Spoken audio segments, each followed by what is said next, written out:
today we're in the shade garden here at the Botanic Garden, and I wanted to just talk to you a little bit about gardening in the shade and then maybe highlight a few plants that we have growing here. Gardening in the shade can be a little bit challenging for some people, and I know some people get a little bit frustrated with trying to garden in the shade, and for good reason. There are some limiting factors. You know, you can address those and often turn your gardens into, the shady part of your garden into a really nice landscape. So one of the first things obviously is the light. So we have what we call light shade or part shade areas and what we would call deeper or heavy shaded areas. Light shaded areas would be areas that receive sunlight or bright light from 4 to 6 hours a day in the landscape. And then heavier shaded areas would be those that receive less than that, 4 hours or less of that bright light or any shade or any direct light coming into the garden at all. So you can see in our garden here we have some areas that are actually a little darker than others, and that's because of the tree canopy here. One thing you can do obviously is limb up your trees. Remove the lower limbs. That helps allow a lot of more brighter light into the area. It also helps with airflow too, which is really important. When we get into those areas which are completely closed in, that are shady, we have and there's no air movement, the humidity tends to be a lot higher. And then you end up with powdery mildew, disease problems. So powdery mildew and some leaf spots can be a real challenge on some plants in that area where there's a lot of humidity.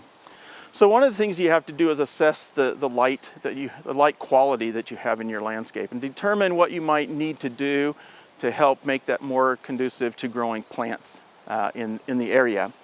And that really might mean doing some removal. You might have so many plants growing in your yard that there's just no way to really get the quality of light that you need. So, do an assessment, try to just determine the quality of the plants and the value of the plants, and don't be afraid to maybe remove a few here and there.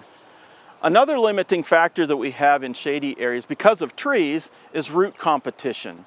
So again, you need to assess the type of trees that you have and whether or not you can plant underneath them. So the challenge for some is like this beautiful river birch that we have here is it has very shallow fibrous root system. And those roots are really good at sucking the moisture and the nutrients out of the soil faster than other plants can get them.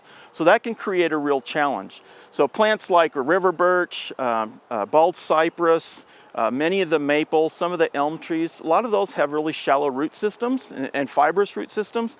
And so it becomes a greater challenge. In those cases, you want to be careful. You don't really want to till the area because you could cause damage to the roots, which then could send that tree into decline. If you can find an area where you can dig a hole and put some plants in it, hopefully, if you plant plants that will spread, you can cover that area probably a little bit better. Otherwise, you probably just want to mulch it really good and help improve the soil conditions. And then maybe a little bit later on, you could possibly plant some plants underneath the tree. But that can be a real challenge. So if you really have a problem with that type of a tree that has really shallow root systems, then you may just have to go with some nice pretty mulches. Like I say, if you get some ground covers that spread, that might help a little bit.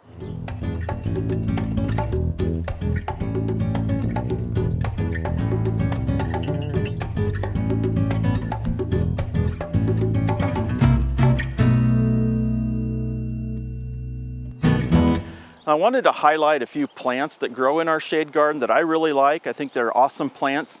The first one is the Aucuba japonica, and there's several other species, and there's many cultivars that are available with the Aucubas.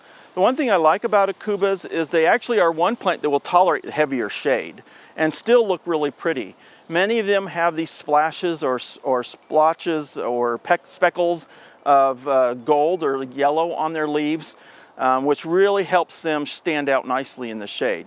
This particular one here is called Picturata, and it has large splashes of yellow on the leaves along with some of the speckles. There's also some other plants that just have the speckles on it. They're often called gold dust plant. But again, there are many different cultivars out there. They're evergreen shrubs, so they stay green all year long. They can, you want to pay attention to them during the drier parts of the summer and maybe even during a dry winter. Make sure you water them a little bit because otherwise they can become a little bit desiccated. Another plant or group of plants that I like are the Mahonias. I think these are awesome plants. They are evergreen. They have holly-like leaves, so they're often called grape hollies, also because of the fruits that they develop on them. But this is a beautiful plant. It can be a low-growing, spreading shrub or a tall, larger shrub depending on the cultivar you get. And then there's also a creeping spreading form as well. This particular one here is called Orange Flame. You can see that the leaves, as they emerge in the springtime, are kind of this bright orangey color. And then it just matures to a darker, glossy green. In the fall, they'll turn a burgundy red. Beautiful red color, and that will maintain on the plant throughout the winter months. Early in the spring, they actually produce large clusters of yellow, bright yellow flowers. So that really stands out nice. Then you can see they're followed by these little fruits that will be blue and look like little grapes. And they are actually edible. They're a little sour, but you could eat them if you want to. Mahonias are full sun or shade plants, so that's kind of nice. They'll grow in either or. But again, in Oklahoma, it probably would be helpful if they had a little bit of protection from that late afternoon sun and the winds, so they don't become desiccated. Now this is a creeping Mahonia, Mahonia repens, and this one hasn't really taken off yet, but this is it only grows about 1 foot high. You can see it also has some nice clusters of fruits already developing on it. The foliage is a little bit duller green in color. Now this one spreads by stolons, and again makes a wonderful little ground cover. It also has yellow stems, and this plant has been used for dyes to get the yellow color. This also has a beautiful burgundy red fall color. Now I know that shade can be a little bit challenging for you, but if you take into consideration the things we've talked about today, and be sure you select the right plants for the environment, I think you can be really successful. We hope you enjoyed this video. It's part of our Oklahoma Gardening YouTube channel. You can also find even more videos on our OK Gardening Classics YouTube channel. And join us on social media for great gardening tips, photos, and discussion.